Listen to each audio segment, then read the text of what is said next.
కోరుకుంటున్నాను. Thank you thank you. అందరూ అయిపోయారు కదా, లాస్ట్ నువ్వేనా మాట్లాడేసి.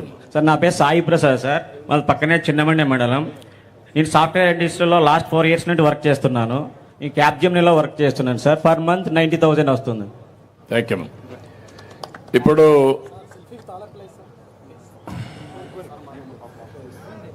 తర్వాత ఇస్తే ఇప్పుడు కాదు మళ్ళీ టైం తక్కువ ఉంది. ఇప్పుడు మీరు అందరికీ ఒక ఉదాహరణ, కూర్చోండి తమ్ముడు, మాట్లాడడం కూర్చోండి, ప్లీజ్ సిట్ డౌన్. తర్వాత ఇప్పుడు మీరు చూశారు, నేను ఎన్నో రోజుల నుంచి వర్క్ ఫ్రమ్ హోమ్, ఇంటి దగ్గర కూర్చొని పనిచేసే విధానానికి శ్రీకారం చుట్టాలని మాట్లాడుతున్నాను. ఎన్నికల్లో కూడా దాన్ని ఒక నినాదంగా తీసుకొని నేను చెప్పాను. ఒకప్పుడు నేను ఇన్ఫర్మేషన్ టెక్నాలజీని ప్రమోట్ చేశాను, దగ్గర 30 సంవత్సరాల కంటే ముందు. అప్పుడు ఎవరికి ఐటీ అంటే తెలియదు, పెద్దగా డెవలప్ కాలేదు. ఆ రోజు బిల్ గేట్స్ ఏం చేశారంటే అమెరికా నుంచి ఇంటర్నెట్ని ఇన్నోవేట్ చేశాడు. ఆ ఇంటర్నెట్ వచ్చిన తర్వాత ప్రపంచమంతా ఒక కుగ్రామంగా తయారైపోయింది. అంత మునుపు అమెరికాలో ఏమైనా జరిగితే మనకు తెలియాలంటే 4 రోజులు పట్టేది. కానీ ఎప్పుడైతే ఇంటర్నెట్ వచ్చిందో టెక్నాలజీలో పెద్ద బ్రేక్ త్రూ వచ్చింది. ఇన్ఫర్మేషన్ టెక్నాలజీకి భవిష్యత్తు ఉందనే ఉద్దేశంతో నేను ఆ రోజుటి నుంచే శ్రద్ధ పెట్టాను. ఎవరికి అర్థం కాలేదు బిగినింగ్లో.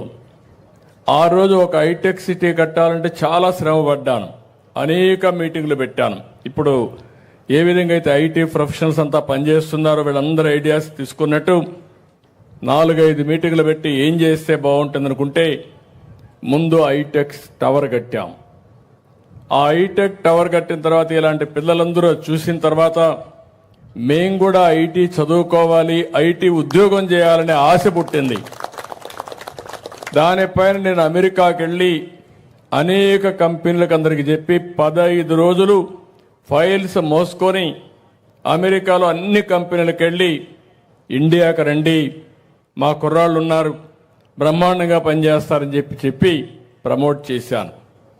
అప్పుడు ఆలోచించాను, ఉద్యోగాలు వస్తున్నాయి, దీనికి కావాల్సింది ఇంజనీరింగ్ కాలేజీలు కావాలి, ఐటీ ఎడ్యుకేషన్ కావాలని చెప్పి ఉద్దేశంతో ఆ రోజు 30 ఇంజనీరింగ్ కాలేజీలని 9 ఏళ్లలో 300 ఇంజనీరింగ్ కాలేజీలు చేశాం. ఏ రెవెన్యూ డివిజన్ పోయినా ఒక ఇంజనీరింగ్ కాలేజీ కనపడేది. ఇప్పుడు ఏ కాన్స్టిట్యున్సీ హెడ్ క్వార్టర్ పోయినా ఒక ఇంజనీరింగ్ కాలేజీ కనపడొస్తుంది. ఆ కాలేజ్ చూసినప్పుడు పిల్లల ఆలోచన మారుతుంది, నేను కూడా చదువుకోవాలని కోరిక పుడుతుంది. అక్కడి నుంచి ప్రారంభమైంది. ఈరోజు మీరు చూస్తే అమెరికాలో నేను ఎప్పుడూ చెప్పేవాడిని, ఇప్పుడు మన పిల్లలు ఇక్కడ చేస్తున్నారు, చాలా వాళ్ళు చూస్తే గర్వపడుతున్నా నేను. వాళ్ళు మాట్లాడిన విషయాలు మీరు చూస్తే కూర్చో కూర్చో కూర్చో కూర్చో ఎవరికే నువ్వు చెప్తే ప్రకటించారా, కూర్చో.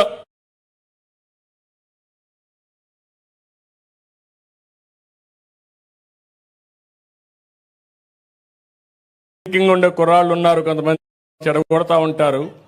ఇదే పని వీళ్లకు, మనం ఏం చేయలేము. వాళ్ళ విధానాలు కూడా ఇట్లే ఉంటాయి. ఇప్పుడు మనం అందరూ కూర్చుంటే 1-2-3 వచ్చి ఈ పని చేస్తారు వాళ్ళు. ఇంకా ఒక రాబోయే రోజులు కూడా ఇట్లా పనులు చేస్తూనే ఉంటారు. వీళ్ళకి ఒక విధానం ఉండదు, మనం ఏం చేయలేం. వాళ్ళ మైండ్లు ఖరాబ్ అయిన తర్వాత మనం ఏం చేయలేం, కానీ వాళ్ళు వదిలిపెట్టేయడం మంచిది. ఇప్పుడు మీరు చూసిన మంచి ఏదైనా ఉంటే ఆ కుర్రాడు భవిష్యత్తు ఉండాలంటే వీళ్ళు చూసి నేర్చుకోవాలా.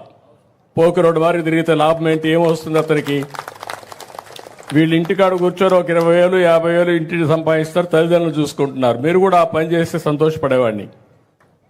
అదే మాదిరిగా ఈరోజు నేను అది చెప్పిన తర్వాత అమెరికాకు మన వాళ్ళు వెళ్ళి ఈరోజు మీరు చూస్తే అమెరికాలో ఉండే అమెరికన్స్ తలసరి ఆదాయం $60,000 అయితే ఇలాంటి మిరాకిల్ లాంటి మన పిల్లలు అమెరికాలో ఉన్నారు, వాళ్ళ ఆదాయం చూస్తే $120,000 అంటే వాళ్ళకంటే 2 ఇంతలు. అంటే వాళ్ళకంటే తెలివైన పిల్లలు మన పిల్లలు. ఈరోజు ఇక్కడే కాదు, ప్రపంచంలో ఏ దేశానికి పోయినా మొన్న నన్ను అరెస్ట్ చేశారు. అరెస్ట్ చేస్తే సరే నేను కూడా ధర్మం కోసం పోరాడాను, ఎక్కడా నేను భయపడను, భయం అనేది నా జీవితంలో ఎప్పుడూ లేదు. అలాంటిది 53 రోజులు నన్ను చేస్తే కనీసం 80 దేశాల్లో మన పిల్లలు ఈ మారిగానే రోడ్డు మీదకి వచ్చి 53 రోజులు ప్రదర్శన చేశారు 80 దేశాల్లో. అంటే ఈరోజు చూస్తే ఒక 100 దేశాల్లో మన పిల్లలు ఉన్నారు.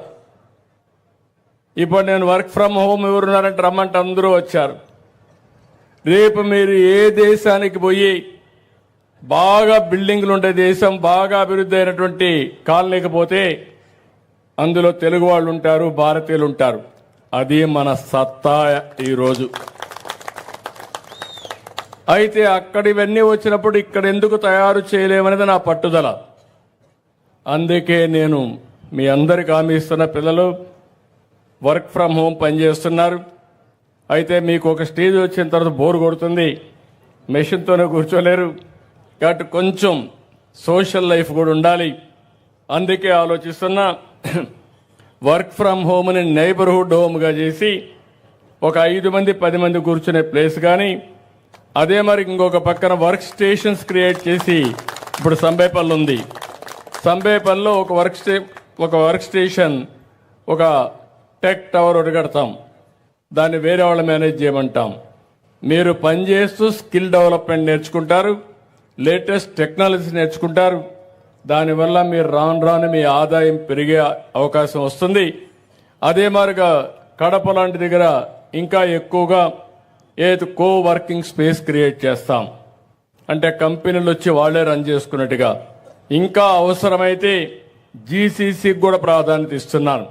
అంటే ఎవరైనా గ్లోబల్ కాంపిటేటివ్ సెంటర్స్ పెట్టుకొని వాళ్ళు కూడా ముందుకు వస్తే వాళ్ళకు కూడా ఇచ్చి, ఫైనల్గా నేను ఇచ్చే ఇన్సెంటివ్స్ అన్నీ ఇస్తాను వాళ్ళందరికీ. ఏమని, మీ ఆదాయం పెంచితే, ఎంత ఆదాయాన్ని పెంచితే అంత ఎక్కువ ఇన్సెంటివ్స్ వాళ్ళకి ఇచ్చే విధంగా కొత్త పాలసీని తీసుకొచ్చానని చెప్పి కూడా నేను మీకు తెలియజేస్తున్నా.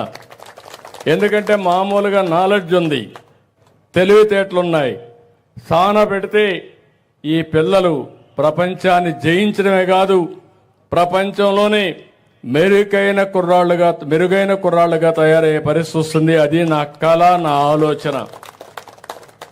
ఈరోజు ఒక విషయం మీరు గుర్తుపెట్టుకోవాలి. మీ ఇంట్లో మీరు ఉండండి, ఇక్కడ పనిచేయండి, బోరు కొడితే నెలకు ఒక 10 రోజులు వర్క్ స్టేషన్కి వచ్చి అక్కడ పనిచేయండి. మీరు ఫిజికల్గా పోవాలంటే ప్రపంచమే హద్దు. వర్చువల్, ఫిజికల్, హైబ్రిడ్ మోడల్ భవిష్యత్తులో రియాలిటీ. దానికోసం నేను ప్రమోట్ చేస్తున్నా.